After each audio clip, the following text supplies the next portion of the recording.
Eh, Buenas noches a todos, bienvenidos a la el segundo evento de esta nuestra cuarta temporada, por decirlo así, de el ciclo Cómo hice mi investigación, que organizamos junto a la carrera del Instituto de Investigaciones Sociológicas, de la carrera de Sociología de la Universidad Mayor de San Andrés.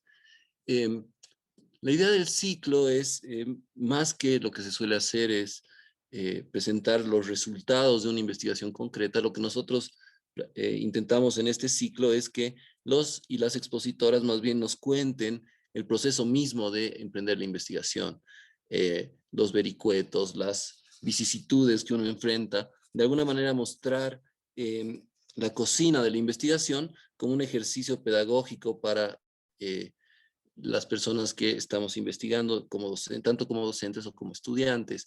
Y el día de hoy tenemos una exposición particularmente interesante porque tradicionalmente han sido investigaciones más vinculadas a trabajos empíricos y hoy tenemos una investigación en torno a la teoría sociológica eh, y tenemos a dos intelectuales y dos amigos muy queridos desde Argentina que nos van a contar cómo hicieron una investigación sobre la teoría sociológica norteamericana que tiene como resultado este libro, yo diría ya casi un semiclásico que se llama Días Felices, los usos del orden de la Escuela de Chicago al funcionalismo.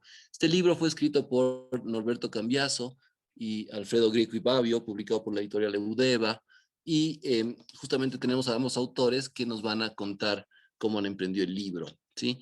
Les decía, esta investigación se concentra en la tradición de las ciencias sociales norteamericanas durante un periodo que cubre de 1915 a 1960 años, como nos dicen los autores, de hegemonía de la Escuela de Chicago, por lo menos hasta 1935 y después del funcionalismo.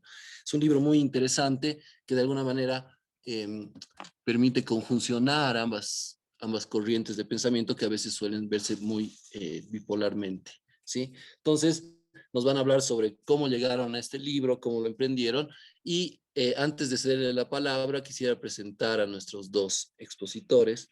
Eh, Norberto Cambiaso fue editor y director de la revista Esculpiendo Milagros, pionera en lengua hispana en la difusión de músicas experimentales y rock europeo. Da clases de grado y posgrado de varios temas, incluido la teoría sociológica, en la Universidad de Buenos Aires y la Universidad Nacional de Quilmes. Sus libros más recientes son Vendiendo Inglaterra por una libra, una historia social del rock progresivo británico de 2014, Que 100 flores florezcan, innovación musical y experimentación social en América y en Europa, del 2018, y El oído inalámbrico, apuntes para una teoría de la música experimental, del 2018. Y Alfredo Grieco y Babio, que nos va a acompañar en unos minutos, ha sido editor de los diarios argentinos Página 12, Crítica de la Argentina y Tiempo Argentino. Es autor de Cómo fueron los 60 y también de la novela publicada por Plural, Plato Paceño. Junto a Sergio Dinucci y Nicolás Recuaro, ha compilado las antologías Los chongos de Roa Bastos, Narrativa Contemporánea de Paraguay, y de la tricolor a la Huipala, Narrativa Contemporánea de Bolivia. Además, fue editor de internacionales del diario La Razón en Bolivia y actualmente es jefe de política y sociedad internacional en el diario ar.com. Debo decir también que Alfredo es una persona realmente muy querida, una de las personas que más quiero en el mundo, y es un gusto tenerlos junto a Norberto, otro gran amigo. Norberto y Alfredo, además del libro que les he mencionado, están completando, de alguna manera diría, una continuación de este libro que se va a llamar 18 lecciones sobre sociologías norteamericanas, que publicará la Universidad Nacional de Quilmes en Argentina. Entonces, antes de hacerte la palabra, querido Norberto, quisiera recordar un poco la metodología de esta noche que vamos a compartir juntos.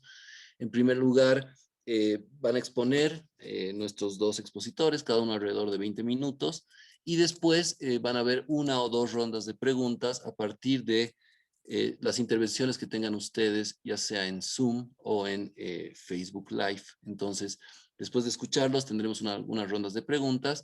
Y sin mucho más que decir, querido Norberto, te cedo la palabra y estamos aquí todos muy felices escuchándote. Gracias de verdad por estar con nosotros. Bueno, gracias Mario. Bueno, y muchas gracias a todos ustedes por estar aquí, aunque sea de manera virtual, como corresponde a estos tiempos que corren. Bueno, yo voy a hablar un poquito sobre cómo fue el origen del proyecto, y después, bueno, seguirá Alfredo, supongo que sacando las conclusiones pertinentes. Días Felices en realidad fue un proyecto que se inició dentro de una colección de comunicación. Una colección de comunicación que dirigía la doctora Alicia Entel, quien fue fundadora de la carrera de comunicación en la Universidad de Buenos Aires hacia 1986-1987. No lo hizo ella sola, obviamente, pero fue una de las fundadoras del pequeño grupo que realmente se animó a lanzar la carrera de comunicación social, que, como notarán por el año de fundación, es una carrera relativamente nueva. Yo trabajé junto a Entel durante 30 años, de hecho sigo trabajando en su cátedra. La que se ha jubilado es Alicia, porque estaba obviamente en edad para hacerlo. Y cuando Alicia pensó esta colección de comunicación, la idea es que saliera una serie de libros. De hecho terminaron saliendo 3. Luego, en algún sentido, el proyecto quedó un tanto trunco. Salió un libro sobre Escuela de Frankfurt, otro libro sobre América Latina, y el nuestro que, digamos, inicialmente surgió con la idea de que fuera un libro sobre funcionalismo. Y es decir, un libro sobre funcionalismo en el contexto de la carrera de comunicación es básicamente decir un libro sobre la Mass Communication Research. O sea, dentro del ámbito de comunicación social, Mass Communication Research y funcionalismo tienden a pensarse prácticamente como sinónimos, más allá de que sabemos que no lo son en sentido estricto. Y hago esta pequeña introducción porque, en realidad, como decía Mario, nuestro libro Días Felices, que surgió, digamos, conectado con la idea de una colección sobre libros de comunicación, se transformó efectivamente en un libro acerca de la sociología norteamericana, acerca, diría yo, de la teoría social norteamericana durante una época específica, que es la que les comentaba Mario hace un rato, más o menos entre 1915 y 1960, años más, años menos. Y en realidad, digamos, hay una especie de situación inicial que todavía hoy, creo yo, no se ha resuelto del todo en lo que hace a las carreras de comunicación, y que tiene que ver con las dificultades para decidir un objeto específico de estudio en relación con aquello a lo que se dedican las carreras de comunicación social. Y diría yo que dentro de lo que es o de lo que ha sido la tradición norteamericana, hubo durante mucho tiempo una distinción bastante fuerte entre lo que se suele llamar speech communication, por un lado. Supongo que una traducción al español sería algo así como comunicación oral o comunicación discursiva, que tenía que ver con toda una serie de estudios acerca del lenguaje, la elocución, etcétera, etcétera. Hay otra tendencia ligada a lo que los norteamericanos llaman journalism, ¿no? Básicamente aquello que tiene que ver con las carreras de periodismo hecho y derecho. Y después una tercera línea que está más ligada a lo que hoy solemos entender como investigación social, investigación en comunicación social. Y lo cierto es que estas líneas permanecieron durante mucho tiempo por carriles separados, hasta que empezó a darse una confluencia, insisto, por lo menos dentro del ámbito académico universitario norteamericano recién a partir de los años 60.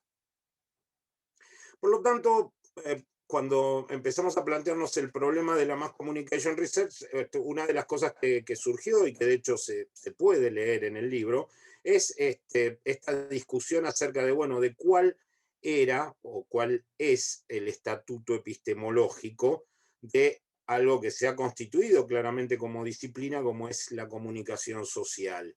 Y por qué nosotros, que originariamente partíamos de la Mass Communication Research, terminamos en un libro de teoría sociológica.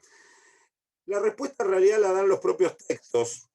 Si pensamos en el famoso texto de Robert Merton, que bueno, a partir de la tercera edición del libro apareció como el capítulo 2 de Teoría y Estructuras Sociales, pero que formaba parte junto con el 1 de una introducción más pequeña en las ediciones anteriores, nos damos cuenta que, digamos, Merton hacía un racionamiento que podríamos plantearlo casi en términos silogísticos, ¿no? Merton decía, bueno, las teorías de alcance intermedio son teorías sociológicas. La Mass Communication Research era para Merton el ejemplo por excelencia de una teoría de alcance intermedio. De hecho, era el tipo de teoría que él impulsaba para oponerla a la tradición europea de la sociología del conocimiento.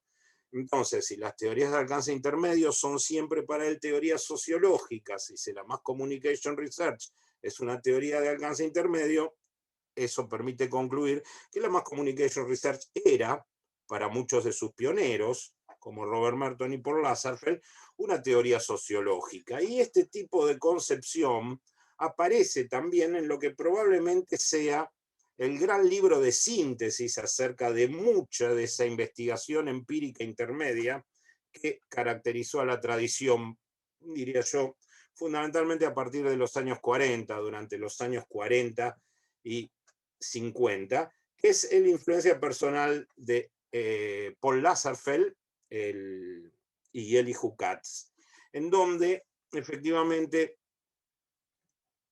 plantean una suerte de recorrido mediante el cual pueden hacer sentido de un conjunto de investigaciones empíricas que se habían dado y hecho durante la década y media anterior. Lo cierto es que investigar esta tradición digamos, de teoría intermedia o de rango medio hizo que la otra gran parte del funcionalismo, digamos, ese funcionalismo que tenía su centro de gravitación en torno a la Universidad de Harvard, así como el de Merton y Lazarsfeld tenían su centro de gravitación en torno a la Universidad de Columbia. Me refiero a la gran teoría general funcionalista de Talcott Parsons. Bueno, esa fue una de las primeras decisiones que tomamos en el sentido de que nos parecía que justamente en la medida en que esto inicialmente estaba centrado en la Mass Communication Research, la teoría más general de Parsons obviamente debía quedar afuera. Y con la Mass Communication Research era fundamentalmente una tradición de investigación empírica. Una de las primeras cosas que nos demandó fue la lectura de una enorme cantidad de estudios empíricos que rápidamente nos dimos cuenta que había caracterizado a un conjunto inmenso de reflexión en teoría social y sociológica dentro de esta tradición norteamericana. Digo esto en el sentido de que, digamos, tiene un poco que ver con el problema del armado del corpus, ¿no? O sea, para un libro de teoría, un poco el pensamiento es, bueno, ¿qué clase de corpus vamos a armar? Digamos, y uno empieza con un problema que en realidad yo creo que es un problema falso, que es un poco la cuestión de si es primero el huevo o la gallina, que es la cuestión de, bueno, tenemos que tener determinado tipo de hipótesis de partida que nos permitan, obviamente, decidir el tipo de corpus teórico que vamos a consultar, o en verdad la consulta misma de parte de ese corpus teórico automáticamente nos va transformando las hipótesis, e inevitablemente una cosa demanda otra, que a su vez demanda otra, que a su vez demanda otra. Bueno, se coló mi hijo. No, lo necesito. Ahora. Sí. Bueno, perdón, niños pequeños. Y uno de los problemas era, obviamente, bueno, digamos, desde un lugar tan lejano como en nuestro país, como Argentina, donde era posible obtener la mayoría de esos estudios empíricos. Admito que, bueno, que muchos de ellos, de una u otra manera, los teníamos y varios los habíamos leído en su momento, pero acá funcionó bien la biblioteca de la Facultad de Ciencias Sociales de la UBA, y esto tiene mucho que ver con el hecho de que el fundador de la carrera de Sociología de la UBA, carrera que se fundó, si no recuerdo mal, hacia 1957, fue Gino Germani, quien era alguien completamente ligado a la tradición sociológica y de investigación empírica norteamericana.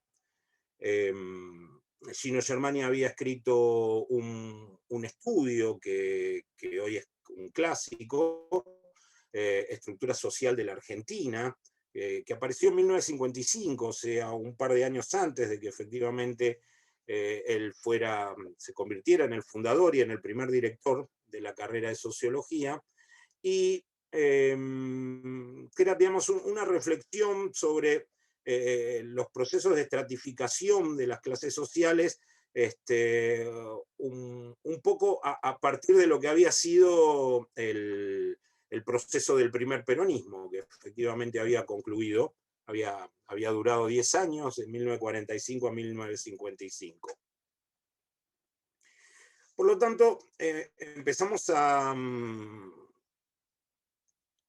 descubrir, más allá de una buena cantidad de textos que ya teníamos nosotros de antemano, bueno, una enorme bibliografía sobre teoría social norteamericana, que efectivamente estaba alojada en la biblioteca de la Universidad de Buenos Aires, en la Facultad de Ciencias Sociales, y que de hecho, como fuimos descubriendo a medida que sacábamos los textos para consultarlos, muchos de ellos no habían sido consultados en los últimos 30 años y en no pocos casos directamente no habían sido consultados nunca. Y lo cual, digamos, por si necesitábamos alguna confirmación, nos demostró, bueno, la absoluta ausencia de centralidad que tenía esta tradición de teoría social norteamericana y de sociología en particular, que había sido central y había sido dominante dentro de las ciencias sociales durante varias décadas, bueno, desde finales de los años 90, que es el momento en que estábamos escribiendo el libro, claramente quedó demostrada digamos, como la pérdida, no solo la pérdida de centralidad de esta tradición, sino el hecho de que efectivamente se había corrido por completo a los márgenes y que había dejado de ser parte de los intereses sociológicos predominantes.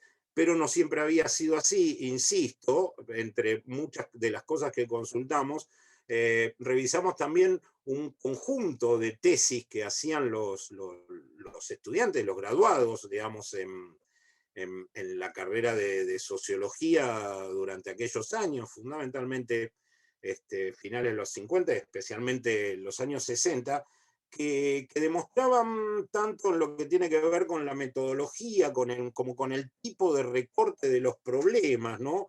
La idea de que las teorías de alcance intermedio estudian justamente aspectos delimitados de los fenómenos sociales, para decirlo en palabras del propio Merton, que bueno, que mostraban que efectivamente en algún momento esta tradición había sido una tradición también muy, muy viva y muy vivaz, dentro de la sociología en nuestro país. Lo cierto es que cuando empezamos a revisar estos estudios empíricos nos dimos cuenta que atravesaban una serie de líneas que excedían por completo lo que podríamos llamar las condiciones estrictamente comunicacionales. Había investigaciones sobre comportamiento electoral, como las que llevaban a cabo Paul Lasserfeld y Bernard Berenson. Había estudios de audiencia, fundamentalmente en el ámbito de la radio, gracias al Radio Research Project, que estaba localizado en la Universidad de Princeton y que estaba dirigido por Lasserfeld. Había estudios de sociología industrial, en particular los estudios Hawthorne, liderado por Elton Mayo y sus colaboradores. Había estudios sobre el ejército americano, como An American Soldier, un estudio monumental, liderado por Samuel Stauffer. Había estudios sobre comunidades, desde el famoso clásico Middletown de Robert Lind, hasta la serie Yankee City, una serie de estudios que funcionaban como una especie de antropología de las comunidades, liderados por Lloyd Warner.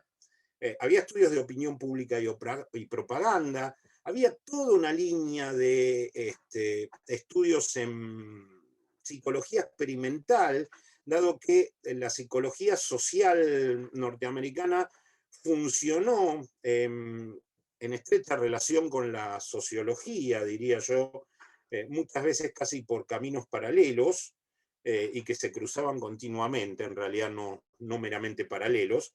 Había estudios sobre estratificación social y sociología de los small groups, de los pequeños grupos.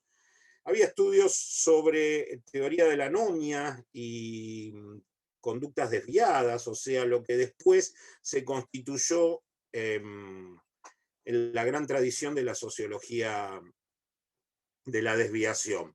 O sea que claramente lo que nos dimos cuenta ahí es que, digamos, difícilmente pudiéramos hacer sentido de la investigación empírica en comunicaciones de masa si no la poníamos en el contexto mucho más general de las investigaciones empíricas sociológicas en su conjunto. Bueno, no solo las investigaciones empíricas, por supuesto, muchos de los textos que consultamos tenían que ver con mecanismos de actualización y de compendio de ese tipo de investigaciones y discusiones que, digamos, llevaban los problemas a un nuevo nivel sobre el cual volvía a acumularse ciertas líneas de investigación empírica. Esta tradición más vasta que encontramos obviamente nos llevó a contraponerla inicialmente a la Escuela de Chicago, porque nos dimos cuenta que efectivamente ese tipo de investigaciones estaban dialogando con algo que había sucedido unas décadas atrás, y obviamente había que contemplar el hecho de que, digamos, la Escuela de Chicago fue la encargada de establecer lo que sería el primer departamento de sociología, quiero decir, fue la que llevó a cabo el proceso de institucionalización de la sociología como disciplina en Estados Unidos, ya en época tan temprana como 1892, si no me falla la memoria, y que además fue digamos, uno podría decir, el primer departamento de sociología del mundo. Y el hecho de, por supuesto, en Chicago descubrimos también una enorme cantidad de estudios empíricos, obviamente en buena medida casi todos ellos dirigidos por Robert Park y Ernst Borges, con una fuerte impronta ligada a los estudios urbanos. Y por supuesto, pensar en Chicago nos obligó también a situar esta sociología de Chicago dentro de el contexto del pragmatismo, o sea, dentro del contexto de una línea de pensamiento, una filosofía, me atrevería a decir, que bueno, que fue también característica de los Estados Unidos en la transición del siglo XIX al XX. Y finalmente, digamos, en esta suerte de remontarse hacia atrás, terminamos revisando una serie de estudios y fuentes primarias sobre el mismo origen de la sociología, el propio origen de la sociología norteamericana, hacia mediados del siglo XIX, y revisando algunos textos clásicos que finalmente iban a ser bastante determinantes en nuestra línea de razonamiento. Creo que los dos más importantes eran el Folkways de William Graham Sumner y las ideas acerca del grupo primario de Charles Horton Cooley.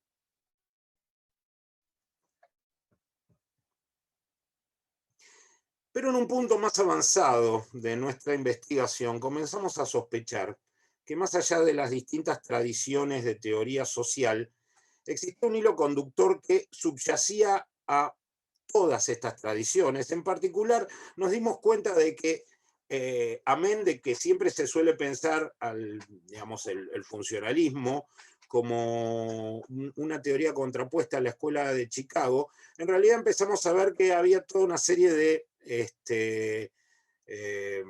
desarrollos que a lo largo de toda esta tradición de teoría social norteamericana parecían compartir preocupaciones comunes. Y a la hora de buscar ese hilo conductor, finalmente lo encontramos en la idea del grupo primario. O sea, un problema en común parecía ser cómo garantizar el control social, la cohesión básica de sociedades que estaban en acelerado pasaje o proceso a convertirse en sociedades complejas de consumo masivo, toda vez que habían caído las sanciones tradicionales.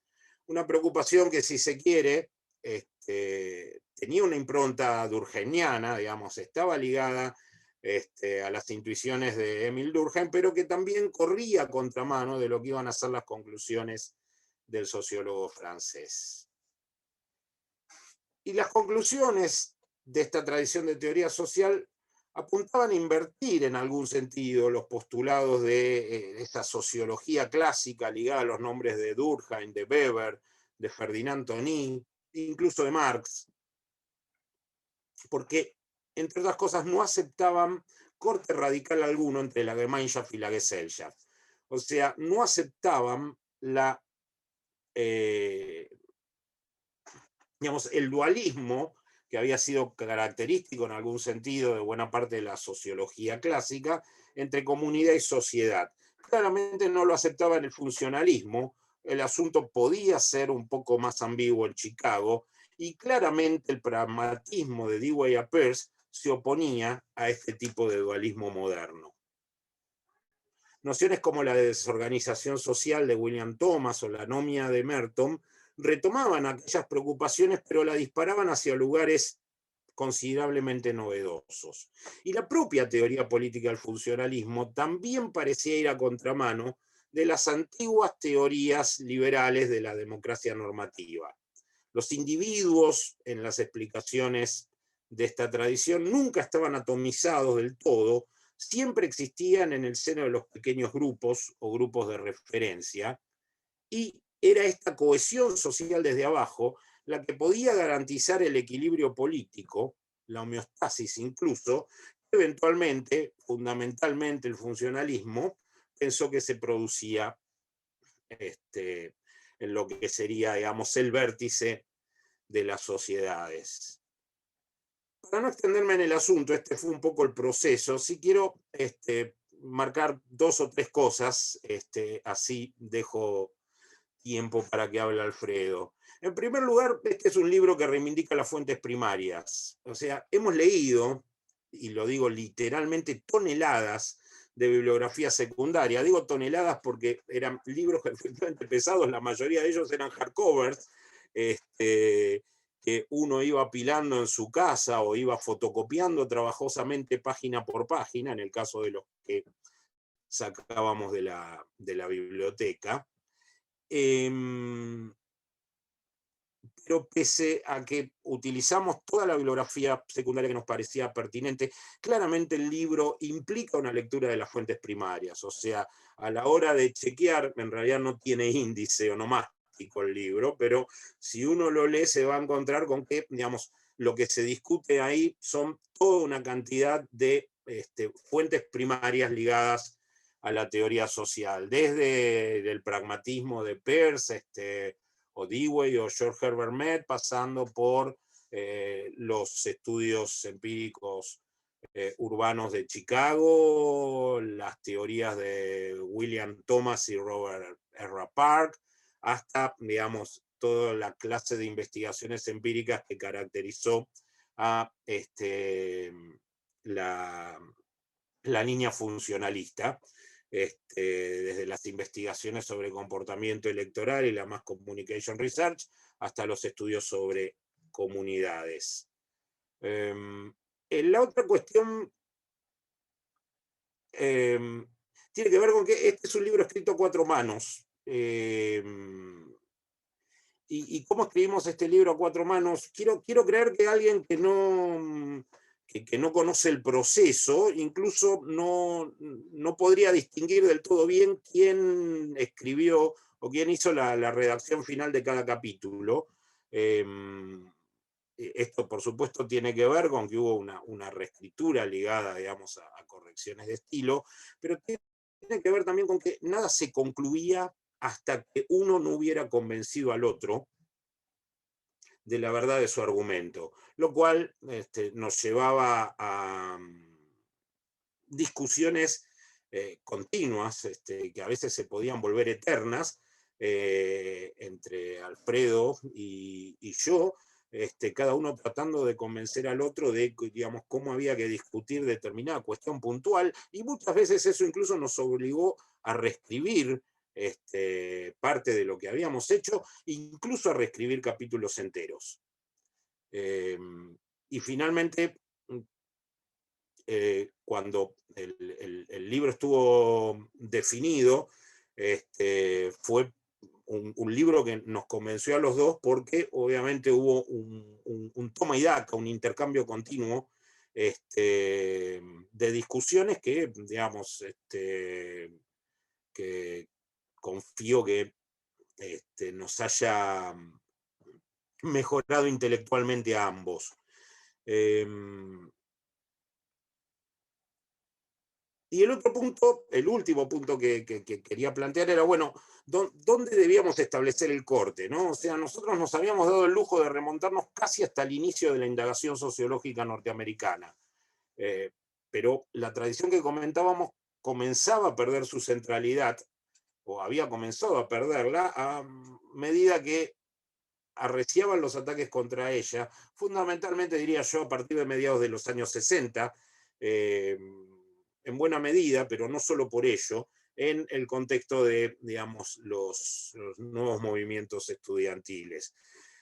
Por ende, había una serie de ideas originales que teníamos ligadas a la tradición del interaccionismo simbólico, e incluso a la tradición de sociología de la desviación, que finalmente quedaron afuera, porque, o sea, un poco la idea era, bueno, veamos el momento en donde efectivamente una tradición como el funcionalismo se volvió dominante, con lo cual, de algún modo, creo que explicamos razonablemente bien el proceso que llevó al predominio del tipo de teoría sociológica identificada con el funcionalismo, pero en algún punto creo que quedó sin explicar, pero para eso estamos tratando de armar un nuevo libro.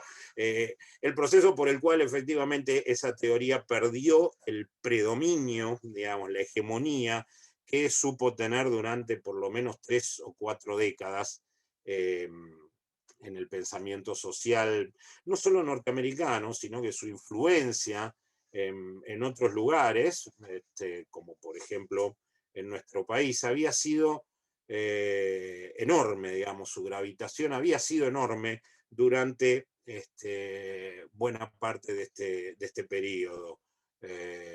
Pienso, por ejemplo, en cómo se constituyó buena parte de la sociología alemana de la segunda posguerra, con gente como Helmut Schelsky y compañía, y evidentemente hay también ahí una fuerte impronta, en el sentido de que, bueno, de que los problemas que planteaba esta teoría, independientemente de si de si uno coincidía o no con las respuestas. Uno podría decir, esto es algo sobre lo que bromeábamos cada tanto con Alfredo, que esta es una teoría que eventualmente, con la cual un tipo de tradición teórica, no es una única teoría, con la cual uno básicamente puede estar en desacuerdo muchas veces respecto de las respuestas que daba, pero que claramente se especializaba en hacer las preguntas correctas.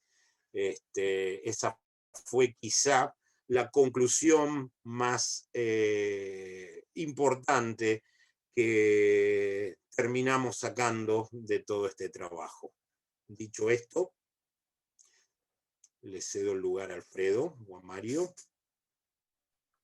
Gracias, muchas gracias, Norberto, muy interesante y una conclusión tremenda. Es una alegría enorme, querido Alfredo, tenerte acá. Gracias por estar con nosotros, así que te cedo la palabra. Un abrazo enorme. A ver, ¿me escuchan? ¿Se me ve? Hola. Se escucha, se escucha. Se escucha, hermano. ¿Me escuchan? Perfecto. Bueno, creo que Norberto ya dijo casi todo lo que yo tenía que decir también. Es la prueba de que nos pusimos de acuerdo para hacer el libro, digamos, tantos años después sigue valiendo, porque estamos, después de leernos tanto y discutir tanto, después de eso, yo recuerdo haber tenido que reescribir un capítulo completo sobre Merton, cuando finalmente me di cuenta de que Norberto tenía razón en lo que me estaba diciendo. Bueno, finalmente estamos bastante de acuerdo, así que con el resumen de Norberto solamente voy a hacer algunas apostillas o voy a mirar las cosas desde otro lugar, ¿no? Porque cuando uno dice que, y es la pregunta que respondemos en este encuentro, ¿no? Es decir, ¿cómo hice mi investigación? Digamos, algo que guiaba ese hacer la investigación era qué tipo de libro queríamos hacer, digamos. No solamente qué queríamos averiguar, qué queríamos saber, digamos. Se piensa que esta no es una investigación que estaba destinada a probar que uno sabía investigar delante de un jurado que iba a decidir si lo hacíamos más o menos bien, sino que era un libro que iba a ser un libro de texto, digamos, un libro que tenía que ser usado como consulta, tenía que ser usado para la enseñanza, pero al mismo tiempo que iba a cubrir un asunto que no estaba cubierto de esta manera, ni de ninguna otra, en castellano, ni tampoco estaba cubierto, ni está cubierto en inglés. Después con Roberto seguimos más o menos la evolución de la bibliografía, sobre la bibliografía secundaria, la bibliografía terciaria, digamos, sobre este tema, y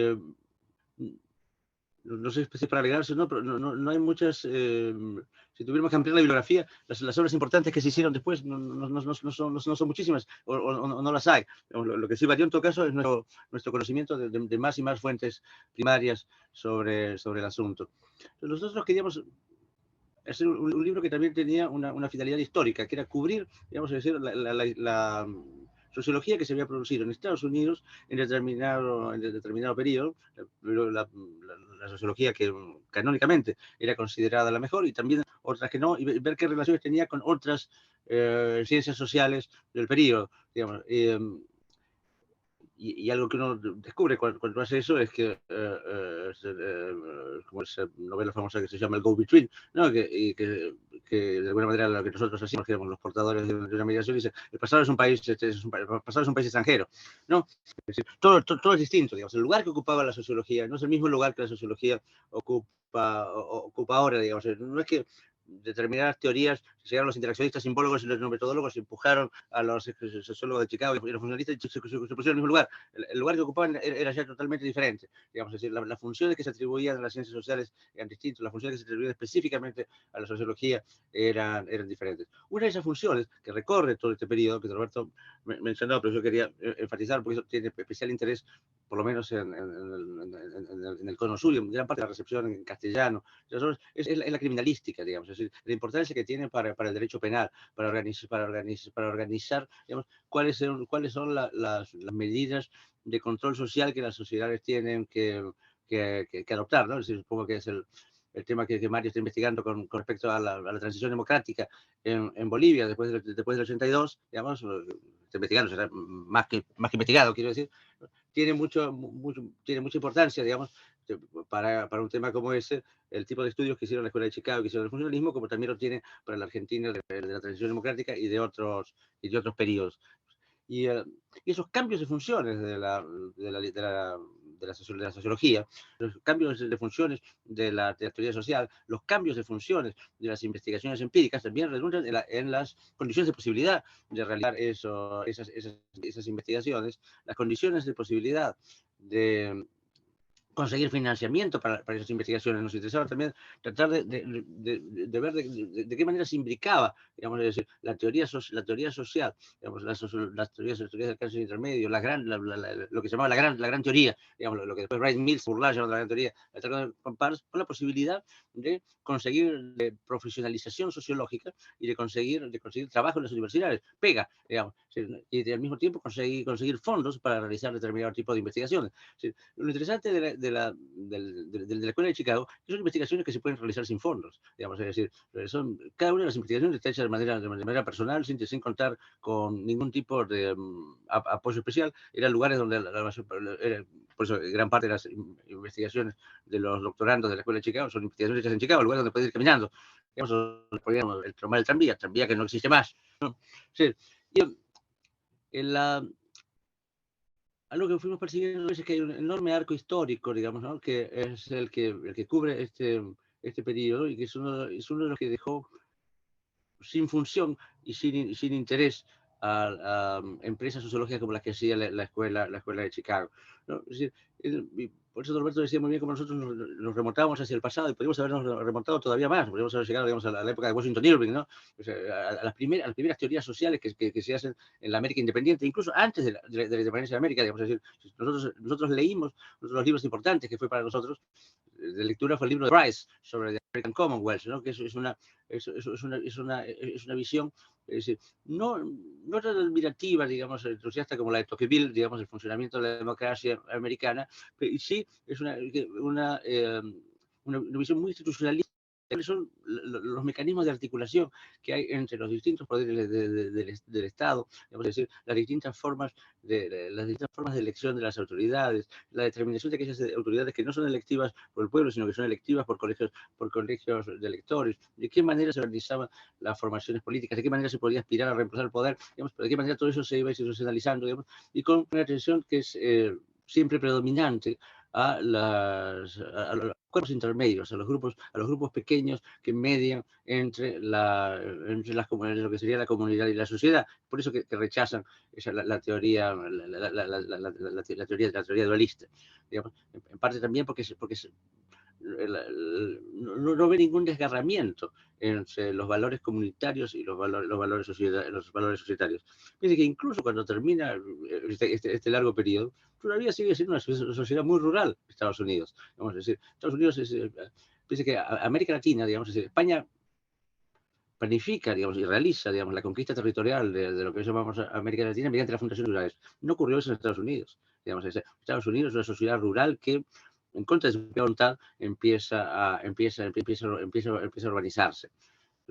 Pero entonces la sociología norteamericana, digamos, del periodo que nosotros estudiamos, empezó a resultar antipática a partir de los años 60, porque lo que tenía que dar cuenta era un éxito, digamos, ¿no? Como los sociólogos gauchos que queremos dar cuenta del éxito del proceso de cambio de Evo Morales. Producimos antipatía a los bolivianos, porque dicen, ¿qué éxito nos dicen? Bueno, entonces, recién a partir de los años 60 se empieza a ver que eso que se contaba como un buen éxito quizás no había sido tanto, ¿no? Es decir, pero era el éxito de esas 13 colonias originarias que habían declarado la independencia porque preferían ser independientes de su metrópolis antes que renunciar a los principios que las habían organizado en su comienzo, es decir, la manera de organizar esa sociedad política y sobre todo desde el punto de vista social, digamos, el gran éxito que quería contar, que trata de explicar esa sociología y que explica, digamos, es el éxito de la integración de la inmigración, digamos, es decir, es una historia exitosa, digamos, es decir, cómo la sociedad puede crecer y puede incorporar a inmigrantes que vienen de todas partes. Y esa inmigración ocurre, digamos, es decir, es uno de los textos fundadores de la Escuela de Chicago es el campesino polaco, digamos, ¿no? Es decir, el campesino polaco que llega desde que llega de Polonia, es decir, que llega de un ambiente rural y llega a una sociedad absolutamente industrial, como es el norte de los Estados Unidos, y se integra, digamos, es decir, hay problemas de integración, pero se integra, digamos, y la integración es exitosa, digamos, es decir, el soldado americano lo que trata de explicar es eso, ¿por qué en el ejército norteamericano todo funciona tan bien? Digamos, en realidad. Es decir, ¿por qué no hay conflicto? Digamos, es decir, o por qué el conflicto no es lo dominante, es decir, es lo marginal, digamos, es decir, el conflicto siempre es algo artificial para estas escuelas y por lo tanto hay vía de solución. Muchas de las teorías de la clase intermedia lo que tratan es establecer realmente políticas del Estado, digamos, para solucionar, digamos, solucionar el desvío. Las teorías del desvío van a ser muy importantes después en la década del 60 para recaudar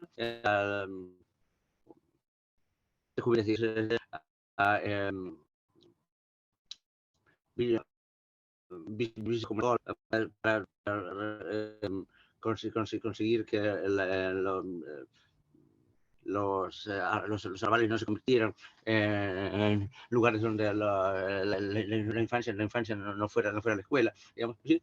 Y al mismo tiempo otros estudios empiezan a ver cómo determinadas formas que podrían parecer desviadas, sin embargo no lo eran, digamos, es decir, el criterio del funcionalismo, digamos, después va a tratar de demostrar cómo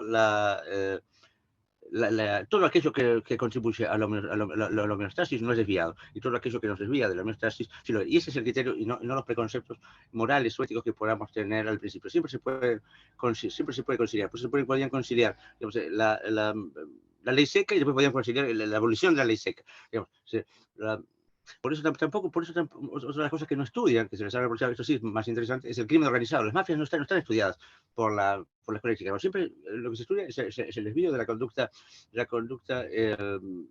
individual. Uno de los motivos por los cuales no hay estudios o no hay estudios negativos de las organizaciones criminales es porque también eran funcionales, digamos, es decir, en un sentido. Les resultaba muy difícil condenar es una cuestión muy americana, condenar cualquier tipo de organización que tuviera buen éxito. Vamos a decir. Ahora, sí, la década de 30, cuando dice la crisis de los misiles, digamos, y cuando se empieza a decaer la Guerra Fría, los ponentes empiezan a advertir, digamos, la sociedad norteamericana que, bueno, habían convivido todo ese tiempo con una serie de grupos que no estaban tan integrados, ¿no? Y el más mayoritario de ellos eran las mujeres, por ejemplo.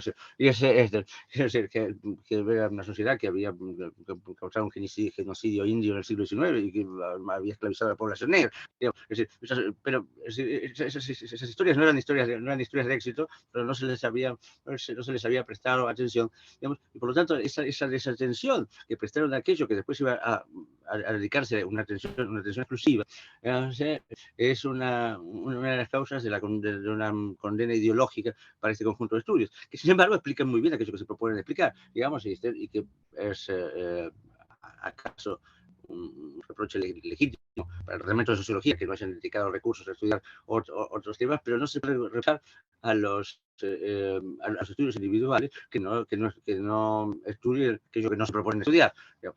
Y ese es uno de los motivos que tiene que ver con el aislamiento, digamos, con el aislamiento que tuvieron sufrieron estas teorías después. Y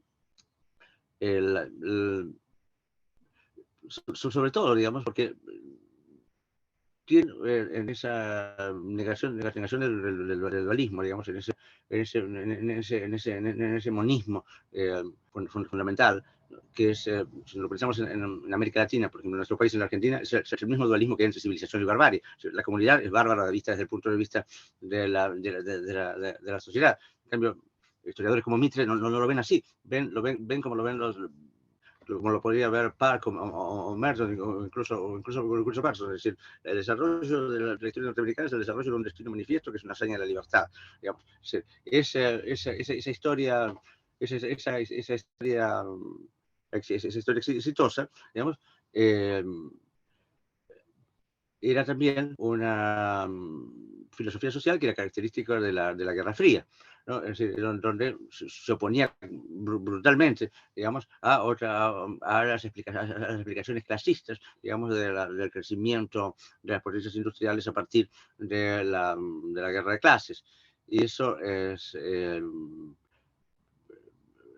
era una explicación que encontraban insatisfactoria por una sociedad sin clases, como decían que había llegado a ser la sociedad norteamericana. A partir de la década del 60 ya no hay esa oposición a la cual una teoría se opone a otra diciendo que una es la teoría verdadera y la otra es falsa. Todas las teorías ahora, como ustedes saben, y todos los movimientos sociales reconocen que la verdad es no es total, no le toca a ninguna de ellas, digamos, en construcción exclusiva. Lo único que se pelean es ver cuál es el territorio mayor de verdad, digamos, cuál es el mayor territorio de pertenencia, cuál es la asignación mayor de fondos que corresponde a cada una de esos otros grandes relatos, que son grandes relatos de pequeñas partes, y un relato que de antemano se admite que no va a poder homogeneizarse, ¿no? Es decir, la idea de que en el mejor de los casos saben que van a poder vivir en paz porque se han renunciado a vivir en armonía. Eso es lo que va a empezar a ocurrir después. Nosotros pensamos en América Latina, digamos, es decir, las repúblicas que se fundan después de la independencia, en algunos lugares a regañadientes, como en Perú, que celebró ayer sus 200 años, ¿no? Esas repúblicas van a tratar de inspirarse en un modelo social como el modelo norteamericano, ¿no? Cuando Sarmiento viaja, que es en 1851 llega a Estados Unidos, dice, bueno, es una sociedad que ha curado todas las úlceras, digamos, de las enfermedades más feas que trajeron los europeos a América, pero sin embargo tiene cicatrices que no están saldadas. Bueno, eso es lo que iba a ocurrir. Fíjense que también desde la perspectiva latinoamericana también, esa sociedad democrática, digamos, cuyos mecanismos son los que trata de explicar en la vida social. La teoría que nosotros estudiamos es el modelo justamente de esas repúblicas que surgieron en esa fragmentación en 17 repúblicas, la que resultó del derrumbe del imperio colonial español, digamos, que trataron forzosamente de imitar y no lo consiguieron. El primer motivo por el que no lo consiguieron es precisamente porque no lograban, digamos, hacer aquello que, como decía Norberto recién, está en el centro de esta teoría, que es la fusión o confusión etimológica entre comunidad y sociedad. Dice que una vez que se termina la guerra por la independencia, que fueron sangrientas, empiezan otras guerras, es decir, en todos los Andes, digamos, en la cual el problema fundamental, ¿cuál es? Es el problema de la secularización. Y esas guerras terminan a principios del siglo XX con que los enemigos de la secularización dominan en México y los amigos de la secularización dominan en Colombia y en Ecuador. Digamos. Y ahí en ese momento es cuando se plantea, digamos, lo que se va a plantear después en Estados Unidos en la década del 60, que estaban los indios, ¿no es cierto? Es decir, había también, digamos, es decir, algo que estaba sumergido y bueno, esa lucha hegemónica entre las élites estaba resuelta de alguna manera. Había que resolver lo que busca es una resolución más o menos clandestina en la cual se va a tratar de que esas élites se vayan integrando, digamos, que esa población sumergida se vaya integrando y vaya mostrar que como sabemos, es un caso, digamos, y a Zabaleta. Es decir,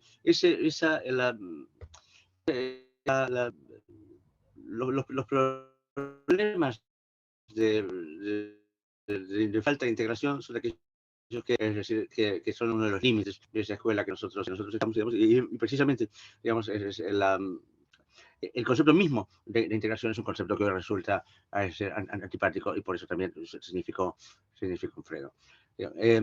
Una última cosa que quería decir tiene que ver con la metodología. Vamos a decir que una de las satisfacciones que nos produjo la investigación fue precisamente esa lectura multitudinaria, como decía Norberto, de toneladas de libros, muchos en la época se podían enviar desde Estados Unidos de manera muy fácil, lo que se llaman M-bags, que son valijas, y también en aquel momento podíamos viajar y sobre todo compramos, es decir, enormes cantidades de libros que ni siquiera en Estados Unidos querían. Realmente, en ese sentido, era baratísimo, digamos. Es decir, me acuerdo comprar obras de Bach por 25 centavos, digamos, es decir, las primeras ediciones. Bueno, y esa lectura es la que nos iba a nosotros haciéndonos esas preguntas que Norberto dice que eso se hacían también, pero nosotros todavía no, y darnos cuenta de que de que había más para preguntar que lo que se nos ocurría, y que además las cosas que había para preguntar, a veces las más interesantes o más importantes, eran otras. Y eso, cuando uno hace investigación, es algo que es muy útil, digamos. Es decir, no hay que, es decir, es menos útil buscar en un sociólogo prestigioso, digamos, no sé, por 10, digamos, una serie de respuestas, digamos, y tratar después de ver si lo que nosotros hacemos se acomoda o no se acomoda a ese repertorio de respuestas. Lo más interesante, es decir, es que funciona con una especie de checklist la lectura. Empezamos a encontrar cuestiones que no se nos ocurrían nunca, ¿no?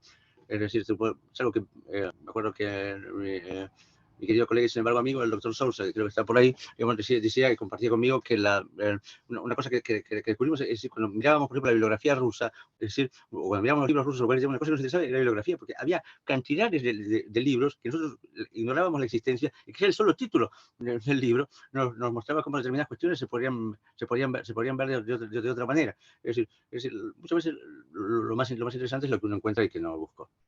Bueno, eso más o menos. Muchas gracias, querido Alfredo. Mientras van llegando las preguntas, ya hay algunas, pero yo siempre aprovecho que soy el moderador para hacer algunas preguntas iniciales. Y en este caso creo que es muy importante porque ustedes más o menos conocen un poco la tradición de la carrera de sociología, enfocada un poco a estudios más de caso, digamos, sí, estudios de grupos pequeños. Entonces, tenía un par de preguntas para empezar, aprovechando un poco su presencia. Uno, digamos, y son solo pistas, digamos, realmente nada conclusivo, pero sí, un poco pensando en esta idea que había planteado Norberto también de unir los puntos, digamos, ciertas pistas que debería encarar, yo creo, en este caso, la carrera de sociología para poder ir saltando, digamos, de esos estudios de caso hacia teorías de alcance intermedio. Y en segundo lugar, una pregunta que parece muy obvia y es muy grande, pero creo que es muy útil. Nosotros estamos llevando en ese momento las jornadas académicas, digamos, puliendo, ajustando el plan de estudios. Y es una pregunta que parece muy obvia, pero ¿cómo enseñar teoría sociológica en la sociología hoy? Que como decía Alfredo, la sociología no es lo mismo ahora que las condiciones de producción de hace 20 años, pues una cosa.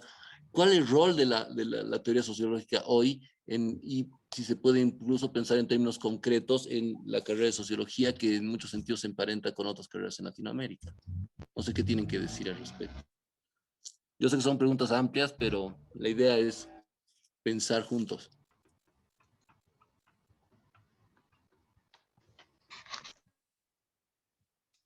No sé si quieres empezar, Norberto. Bueno, en realidad, o sea, hay un poco respecto de la segunda pregunta que hacías. Yo creo que, digamos, hay que recuperar algunas cosas que por momentos digo, tienden a perderse. Obviamente yo puedo hablar de las carreras de sociología que conozco aquí en Argentina, ¿no? Y una tiene que ver con eso que marcaba respecto del libro, que la verdad que, digamos, lo marcaba como una virtud, que es el estudio de las fuentes primarias. O sea, el estudio de las fuentes primarias, digamos, no siempre es el camino más sencillo. Y en esta especie de época digamos, tan acelerada, resulta difícil trasladarle a los estudiantes el hecho de que, bueno, de que si bien no es el camino más sencillo, si uno dispone cada vez más, ya no de obras de bibliografía secundaria o terciaria, como decía Alfredo, sino hoy además del famoso Google, que se supone que puede llegar a hacer milagros, pero que en realidad sabemos que no los hace. Pero quiero decir, donde, digamos, por lo menos si uno quiere estar mínimamente enterado de un problema específico, automáticamente sabe que, bueno, que en el Google algo se va a resolver, digamos, una pequeña síntesis va a aparecer. Yo digo, el camino a las fuentes primarias no es el más sencillo, pero sí puede ser el más recompensante. Porque una de las cosas que ocurría, es que es una característica de buena parte de esta literatura sociológica que consultamos, es la forma en que está escrita. Los estudios de Chicago son directamente una lectura que trae una recompensa incluso literaria, quiero decir, recuerdo algunos estudios que están maravillosamente escritos, como por ejemplo el de Nels Anderson sobre los homeless, ¿no? de Hobo, que es un texto de 1923. Pero también una buena cantidad de investigaciones empíricas en la línea de la teoría funcionalista están muy bien escritas. Y ni hablar, obviamente, de ciertas cosas, otras son más dificultosas, de algunos pensadores pragmatistas. Eso, ese es un tema, o sea, lo otro que para mí va directamente ligado a tratar de recuperar el interés por las fuentes primarias es el hecho de que, bueno, de que solo la acumulación de lecturas permite formular y reformular y realmente tratar de comprender cada vez mejor los problemas. Yo en ese sentido soy casi un tradicionalista, me atrevería a decir. No imagino otra clase de mecanismos. Quiero decir, hay determinadas cuestiones que pueden llegar a ser complejas y, digamos, uno solo puede atravesar la complejidad en la medida en que, digamos, insiste una y otra vez y las veces que sea necesaria con la lectura, y en la medida en que, bueno, obviamente puede ampliar cada vez más su campo de conocimiento de los problemas, de las tradiciones, que siempre es insuficiente, porque cuanto más lee uno, más se convence de todo lo que le falta aprender. Eso es, digamos, lo que yo veo o lo que yo siento que por momentos hay que recuperar.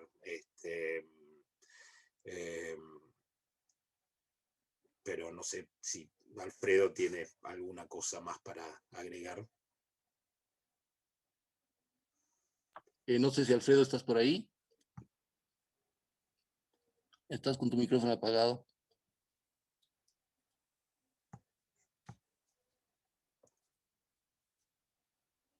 Igual hay varias preguntas. Esperemos a ver si que vuelva Alfredo. Aquí tengo varias preguntas que no han llegando. Tal vez te puedo pasar algunas, Norberto, mientras Alfredo, a ver si vuelve. ¿Qué te parece? Bueno. Mira, aquí voy a plantearte primero dos que son interesantes. Una plantea, digamos, respecto al estudio de las fuentes primarias, en qué espacios concretos nos aconsejan buscar, dónde, en términos concretos, cómo buscar y qué buscar, que es una pregunta interesante. Y en segundo lugar, aquí también hay una pregunta sobre cómo sistematizaban ustedes las lecturas que hacían, es decir, usaban fichas, resúmenes, debatían, cómo era el proceso concreto de sistematización de esas toneladas de lectura. Bueno, empiezo por la segunda. Yo soy bastante perezoso a la hora de sistematizar, pero aquí obviamente no puedo hablar por Alfredo, ¿no? Hablo de cuál es el tipo de mecanismos que suelo usar. Como soy perezoso a la hora de ponerme a escribir fichas, por supuesto que hubo casos específicos en donde, digamos, tuve que sentarme con lápiz y papel a la vieja usanza, digamos, ni siquiera en la computadora, y y en casos como, bueno, lo que quería escribir de la teoría de Peirce, que era, digamos, leer toda una cantidad de cosas muy disímiles para después concentrarlo en unas cuantas páginas, o lo que pasó con Dewey, ahí sí estuve haciendo una lectura muy cercana de los textos, tomando apuntes, etcétera, etcétera. Pero en otros textos, como los estudios urbanos de Chicago, las investigaciones sobre comportamiento electoral, ponerme a apuntar demasiado es casi como que me quitaba el placer de la lectura, que fluía rápidamente. Entonces, lo que sí hago es subrayar y subrayar y subrayar, digamos, no, la mayor parte de mi biblioteca está subrayada hasta la extenuación. ¿Por qué hago eso? Bueno, porque obviamente eso es lo que me permite continuamente, digamos, subrayo con una serie de asteriscos y cosas por el estilo, pero bueno, eso es lo que me permite después retomar el libro y de un vistazo entender cuáles son las partes donde, digamos, que yo quiero desarrollar en relación con un punto determinado, ¿no? O sea que lo que suelo hacer es mucha anotación y muchísima subrayado y tachadura en los libros. Digamos, mis libros, una vez que están leídos, pierden todo valor comercial, en el sentido de que tienen tantas anotaciones que, digamos, no valen nada, cosa que he hecho. También he arruinado varias primeras ediciones, muchas de las cuales no eran mías, sino de Alfredo. Pero Alfredo ya se acostumbró a perdonarme todo. Ese es un poco el mecanismo. Un, un trabajo con el texto, ¿no? Es decir, apropiándose del texto de las formas que uno vea conveniente, pero esa forma de rayarlo, anotarlo, trabajarlo, ¿no? Sí, sí, Eh, sí. Y después, digamos, en lo que uno agarra papel y lápiz, pues yo soy muy, me resulta mucho más simple que ponerme a hacer ese tipo de trabajo de resumen o borradores en la computadora. En la computadora escribo, pero no, pero a la hora de tener que apuntar y esas cosas siempre estoy con papel y, bueno, y lapicera.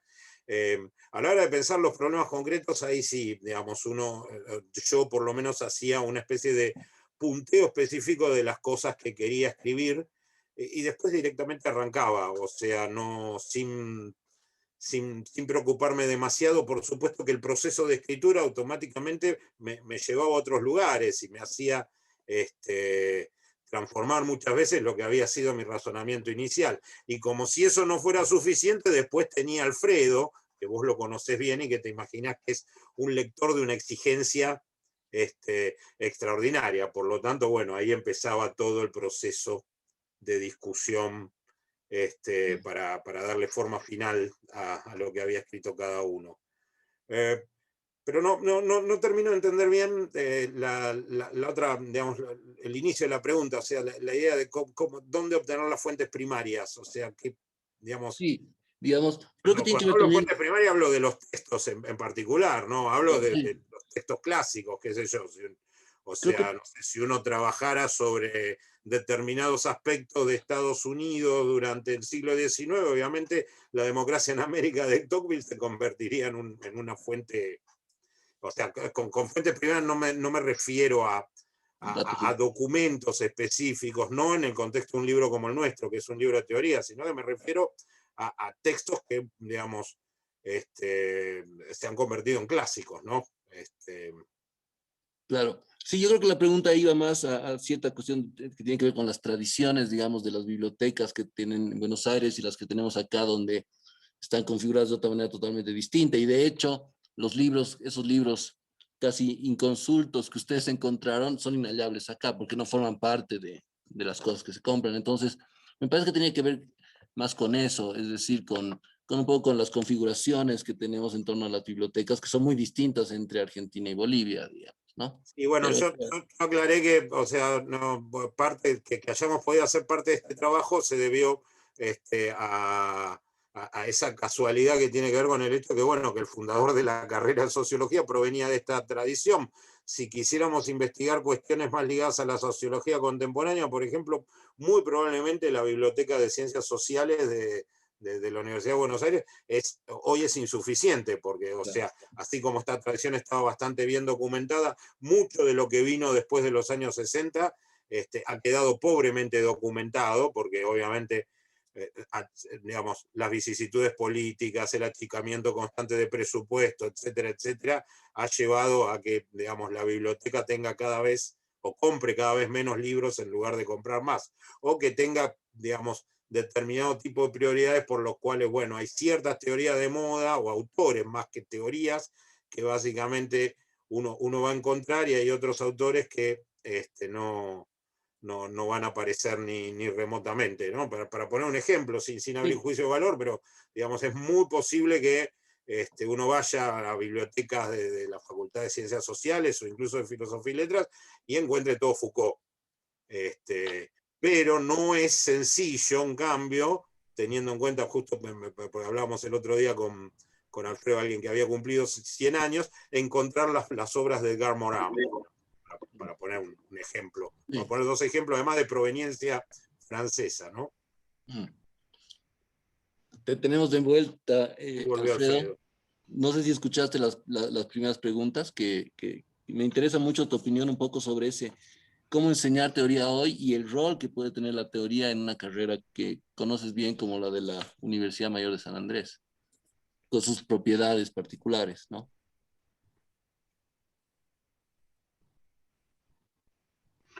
¿Te pregunta para mí? Sí, te pregunto, quería un poco, sí, no sé si me escuchaste la pregunta. Sí, sí, a mí me parece, a ver, una cuestión es la función de la teoría para la carrera, una carrera cualquiera, digamos así. Pienso que la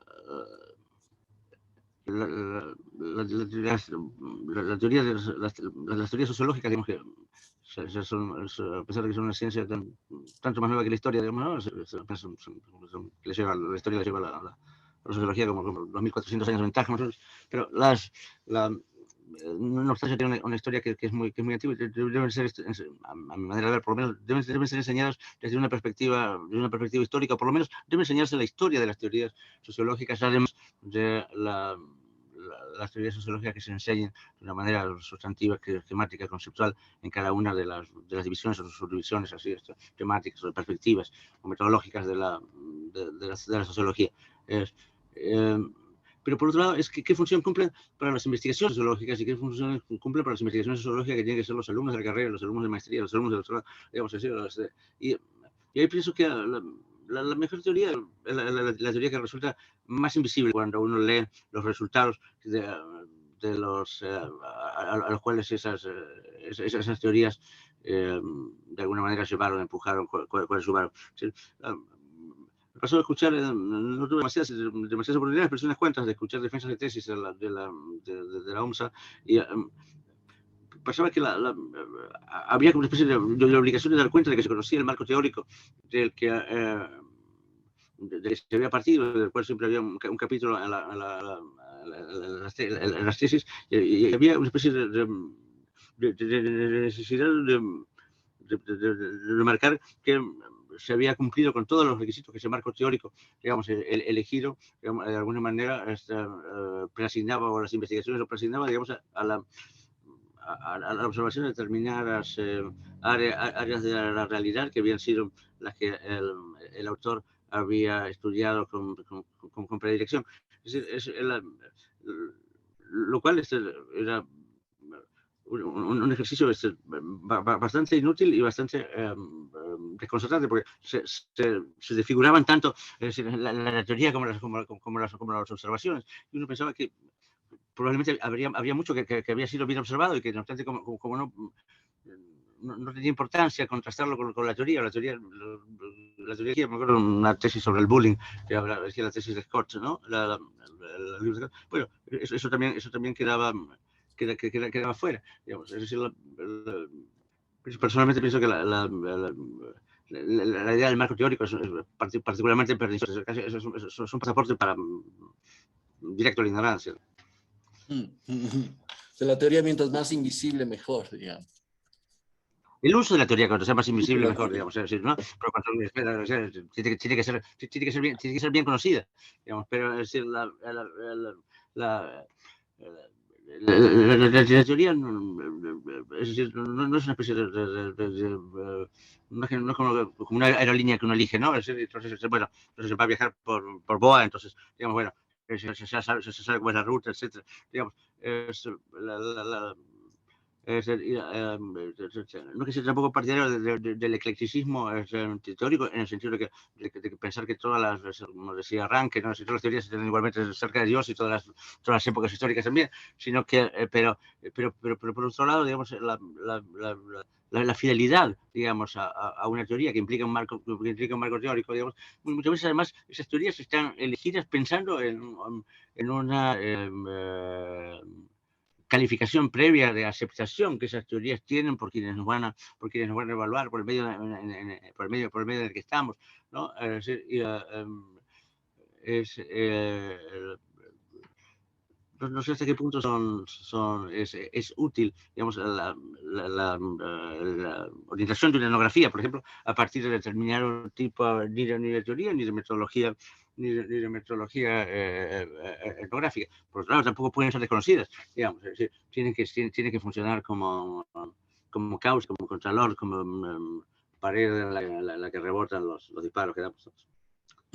Es complicado. O sea, y también la elección de una teoría que muchas veces lo que significa es tratar de economizar los recursos, ¿no? Es decir, una vez que encontramos, es decir, bueno, si vamos a estudiar las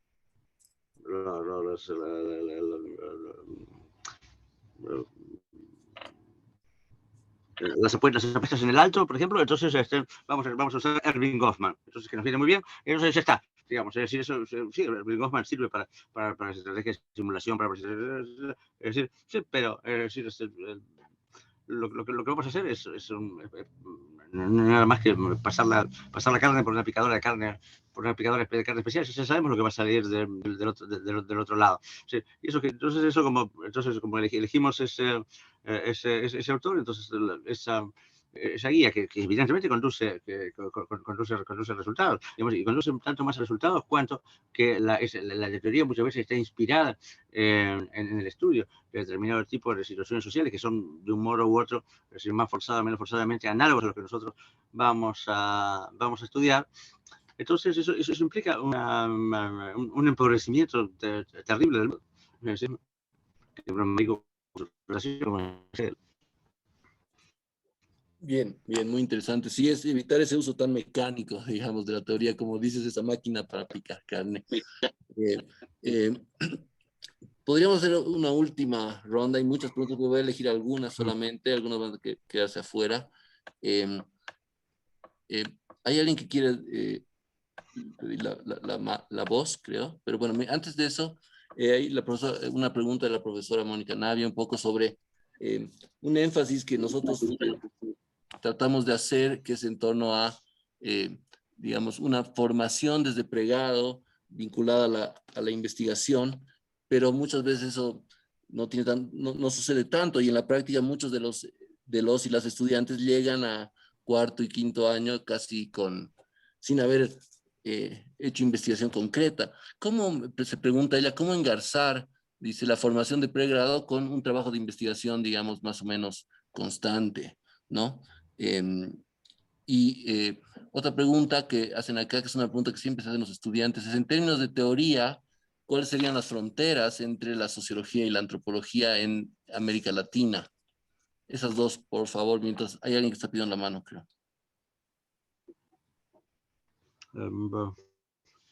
Bueno, yo voy a contestar la segunda y Roberto va a contestar la primera. No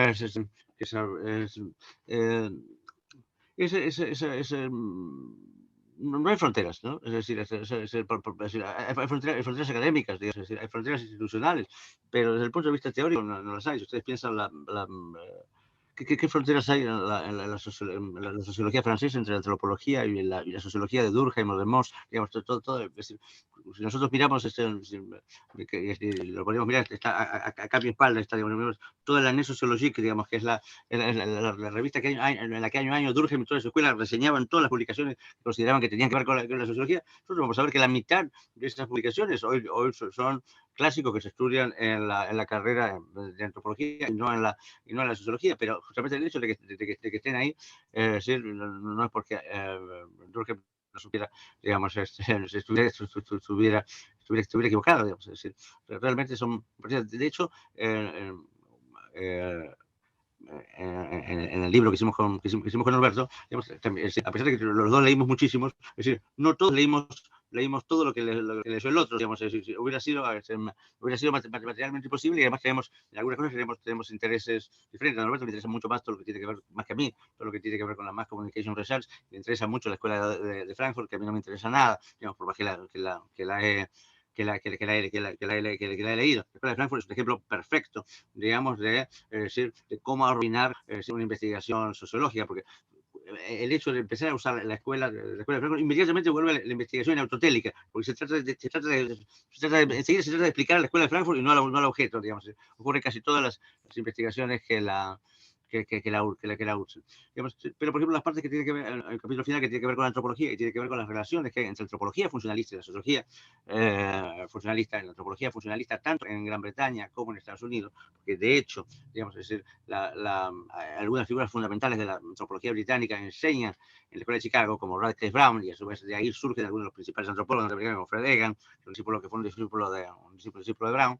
Después también Malinowski, que termina en Estados Unidos, en México, al final de la vida. Bueno, y también hay una correlación, digamos, entre la antropología, que sería la antropología de Malinowski, de Fields, y la antropología propiamente después, con la Escuela de Chicago, y después la antropología británica posterior, ¿no? Que sería la antropología, digamos, de Radcliffe Brown y de Pritchard, y después al final sea la de Edmund Leach, ¿no? La de Shapira, digamos, con la misma correlación que entre la Escuela de Chicago y el funcionalismo que viene después. Por lo tanto, los límites son realmente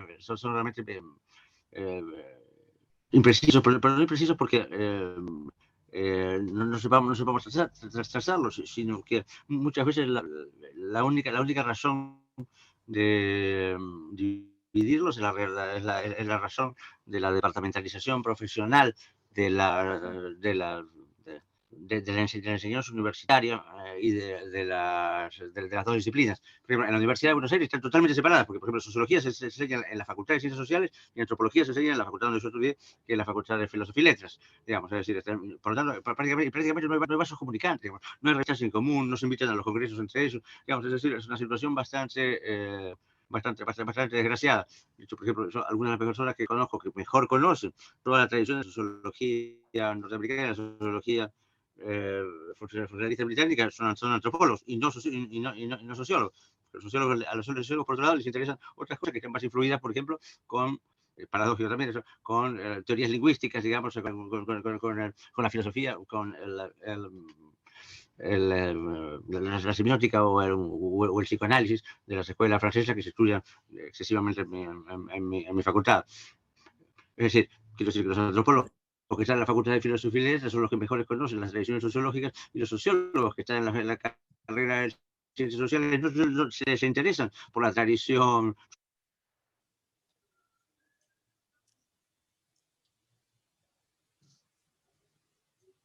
Te hemos perdido en esa última parte. Pero es interesante esa posición en torno a esas fronteras tan difusas y que muchas veces son cuestiones más institucionales de departamentos que epistemológicas, por decirlo así. No sé, Norberto, mientras se nos vuelve Alfredo. Bueno, respecto a básicamente, recordame la pregunta, era ¿cómo articular la investigación con una formación de grado? Sí, ¿no? sí. Bueno, supongo, eso también depende, en buena medida supongo depende del tipo de tradición de investigación sociológica que manejen las distintas facultades, ¿no? Porque obviamente nosotros hemos hablado de una tradición de investigación empírica, con lo cual, digamos, puesto que se trata de una tradición de investigación empírica, eso permite un marco muy amplio de trabajo de campo.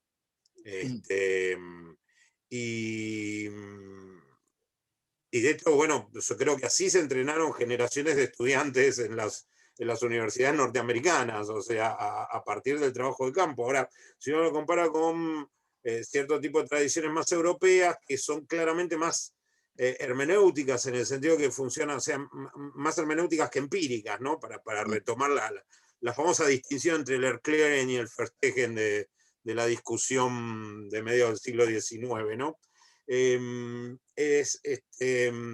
Ahí hay como una tradición que es más de lectura de texto, de interpretación de obras y discusiones en torno a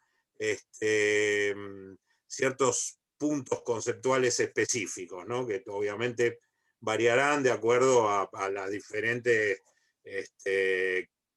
materias y a los profesores y las profesoras que den esas materias. Lo que ocurrió en sociología es que toda una tradición de investigación empírica, que era característica de esa impronta que le había dado Gino Germani a la carrera en la Universidad de Buenos Aires, se fue perdiendo con el tiempo. No porque no hubiera otros grandes maestros sociológicos, de hecho los hubo, digamos, estoy pensando en Juan Carlos Portantiero, para pensar en alguien, digamos, absolutamente clásico, pero digamos que hubo como una impronta más teórica que, digamos, de algún modo, si bien no acabó por completo con el trabajo de campo propio de la investigación empírica, sí lo fue marginando en todo lo que tiene que ver con la elección de las tesis y los mecanismos a través de los cuales se las llevaba a cabo. Mi experiencia personal, tanto en la UBA como en la UNCI, es que el tipo de trabajo de investigación en lo que sería, digamos, la carrera de grado, y esto es algo que se extiende todavía incluso en la maestría. Yo doy soy teoría social moderna justamente en la maestría de la Universidad de Quilmes, es que los estudiantes investigan únicamente en función de la tesis.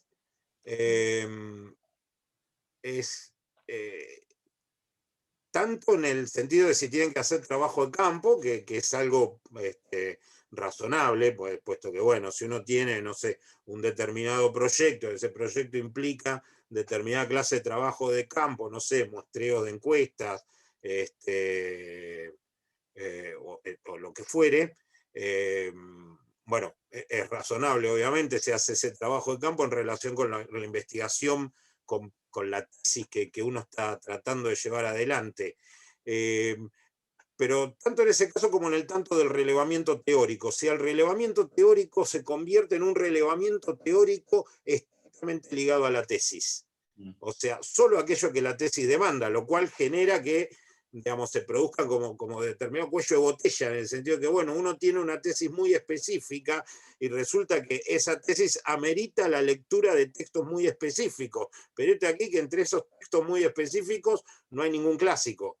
Y entonces todo lo que sabemos de los clásicos es lo que eventualmente logramos que nos enseñaran en alguna materia por la cual cursamos, ¿no?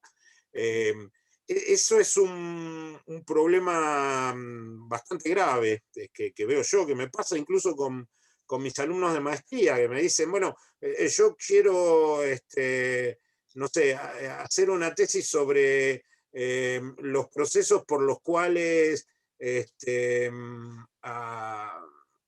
no sé, han empeorado las condiciones de higiene no sé, en determinada Villa Miseria de Buenos Aires. Bueno, está bien, pero yo doy teoría social norteamericana, digamos, o sea, esa es mi materia, por lo tanto, digamos, o sea, no importa que alguien esté con esa tesis o otro esté, quiero decir, bueno, ¿cómo engancha eso? O sea, ¿qué vas a hacer para que eso, digamos, se relacione con mi materia, ¿no? A a la hora de presentar un trabajo final.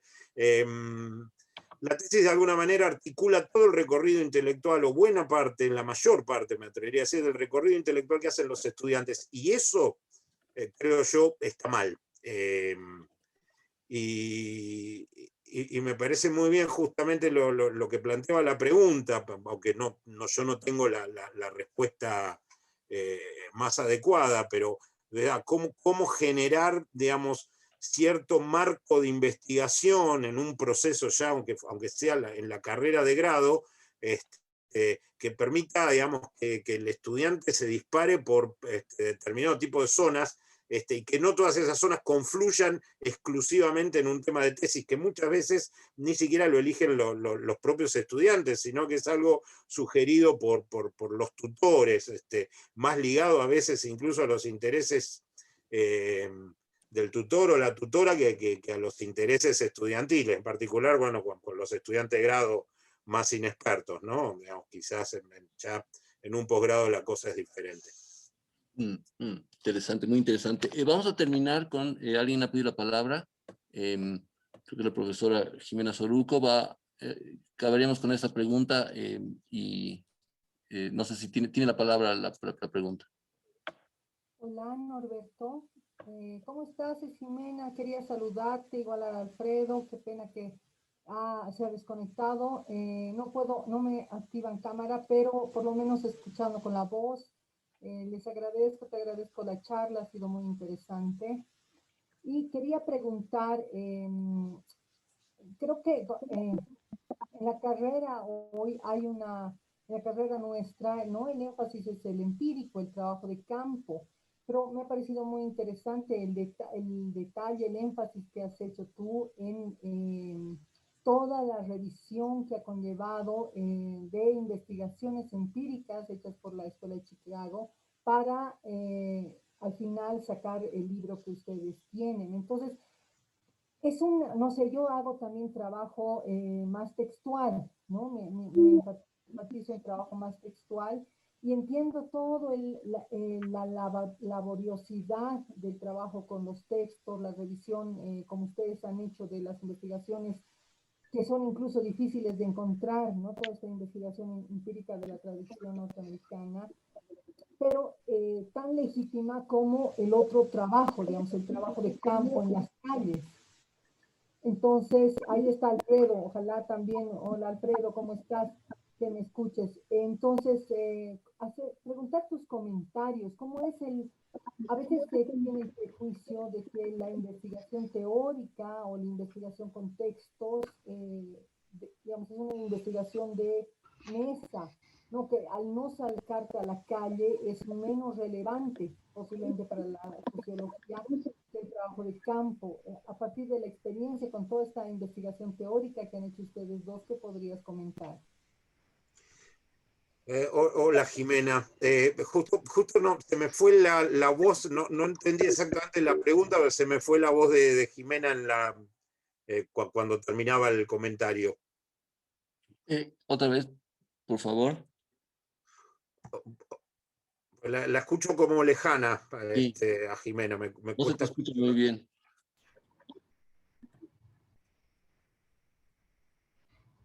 Jimena. Hola.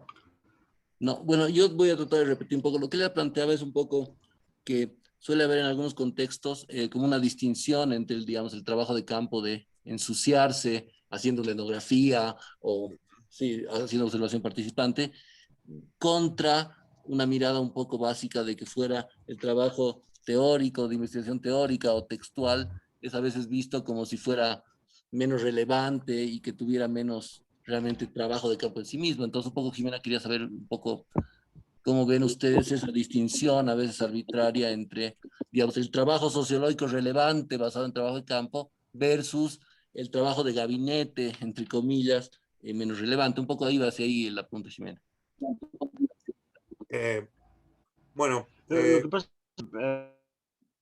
Alfredo, dale. que por un campo es lo que no sabe lo que acaba. No te escuchamos bien. Que ver con la teoría, ¿no?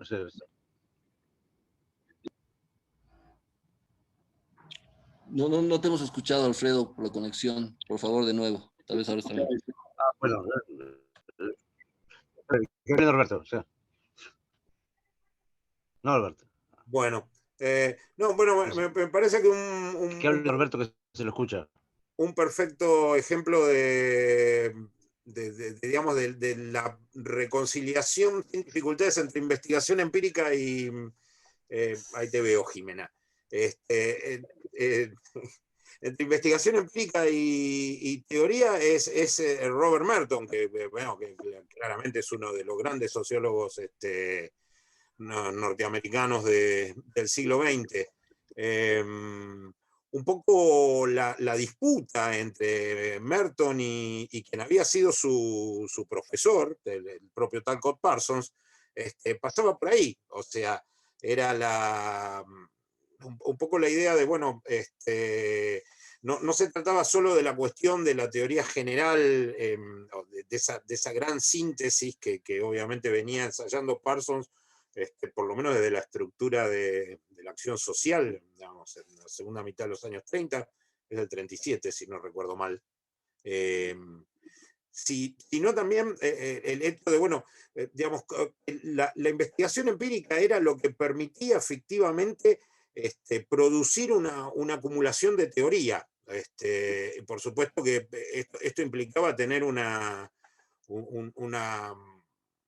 casi te diría una filosofía de la ciencia, ¿no? En el sentido de que, bueno, había un mecanismo por el cual el conocimiento podía pensarse como acumulativo, pero la acumulación de conocimiento se jugaba justamente en la posibilidad de verificación o de refutación de ese conocimiento, y para que eso fuera posible era necesaria la investigación empírica. O sea, quiero decir, había como una retroalimentación continua entre la investigación empírica y las teorías de alcance intermedio, y una retroalimentaba a la otra en la medida en que servía para confirmar aquellos hallazgos que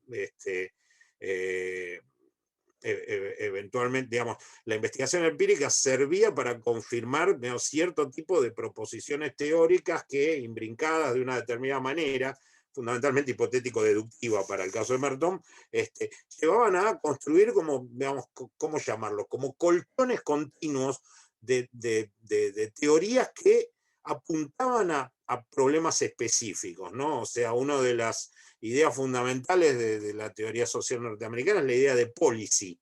O sea, policy justamente en el sentido de cuestiones que a veces uno puede hasta traducir como administrativas, que de alguna manera van a contramano de lo que la teoría social norteamericana siempre tuvo una desconfianza radical, que es lo que ellos llamaban la armchair speculation, ¿no? O sea, la especulación de sillón, digamos, o de sofá. La idea de que, bueno, de que uno construye grandes esquemas conceptuales, pero que buena parte de las proposiciones con las que construye esos esquemas conceptuales no están legitimadas porque no ha habido investigaciones empíricas concretas que permitan afirmar, digamos, la verdad de esas proposiciones, ¿no?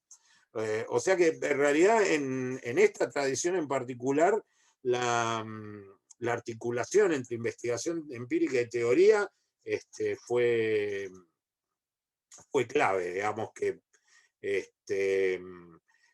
y si hubo y creo que buena parte del desprecio que eventualmente hay en ciertos ámbitos sociológicos hoy en día por esas teorías, tienen que ver también con cierto desprecio por la investigación empírica en general, ¿no?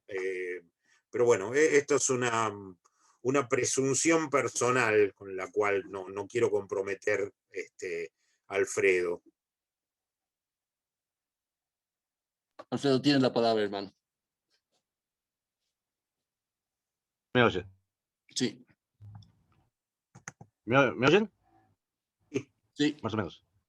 No se oye, se oye. Sí. No, estoy de acuerdo con lo que dice Norberto. Lo que quiero decir, respondiendo a lo de Mena, que la investigación, el ejemplo que pone Norberto es muy perfecto de interrelación, porque lo que muestra es que lo que une, en este caso, la investigación empírica con las teorías de alcance intermedio que están en perpetua reelaboración, están en revisión, reformulación, es que ninguna de las dos es un fin en sí mismo, digamos. Es decir, la investigación empírica en esos casos está guiada, digamos, muy específicamente por el conocimiento del conjunto así poliédrico de planteos teóricos que hay sobre una determinada cuestión, que es aquella que se sale a investigar, al campo. Es decir, si no, da la impresión de que o bien de que las teorías son una especie de generalizaciones que hacen los teóricos cuando recorren un conjunto de investigaciones empíricas, de trabajos de campo que han hecho los alumnos o que están reunidos en determinada colección, y de que, por otro lado, digamos, es decir,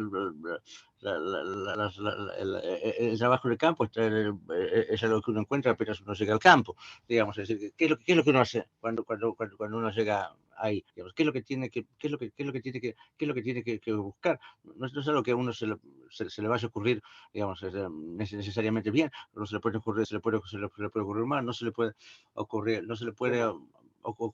nada. Puede confundir lo relevante con lo accesorio.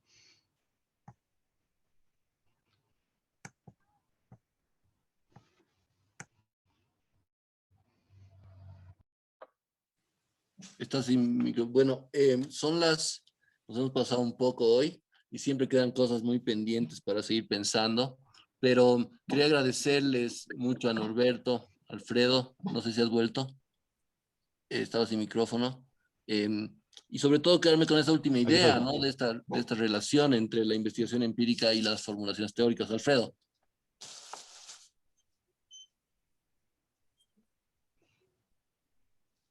¿Me escuchas, Alfredo? No sé si habías terminado o se te cortó. Sí,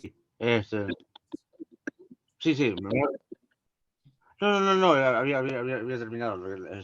Lo que quería decir es que el ejemplo que ponía Norberto era muy perfecto porque era un caso de coordinación entre las investigaciones empíricas, digamos, y la construcción y reconstrucción de una teoría. Digamos. Yo pienso que Norberto está pensando sobre todo en un contexto más parecido al argentino. Pienso que en el contexto boliviano, sobre todo en el contexto de la carrera de ustedes, es diferente, digamos, porque en parte a mi manera de ver, digamos, ¿no? Es decir, sobre todo por algunas presencias así más importantes, como Alison Spedding, ¿no? Es decir, que han compartido la carrera de sociología en una especie de escuela de etnografía, ¿no? Es decir, lo cual no es algo malo, digamos, pero es una especialización, digamos. Nosotros no tenemos esa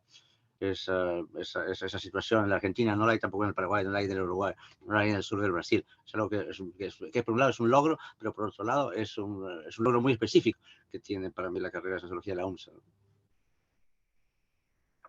Muy bien, gracias de verdad. Ha sido una noche apasionante, avalado para mí. Y bueno, despedirte, Norberto. Gracias, Alfredo, también a Jimena, a todos los que han participado, a los que nos han hecho las preguntas. Gracias de verdad a ambos. Es un gusto verlos. Y quisiera terminar recordando que nuestra sesión del próximo mes será el último jueves, como siempre. Nos va a hablar Carolina Peláez del Colegio de México, que nos va a hablar el 26 de agosto, jueves, sobre la etnografía que emprendió con un grupo de pescadores en el muelle industrial del puerto de Mazatlán.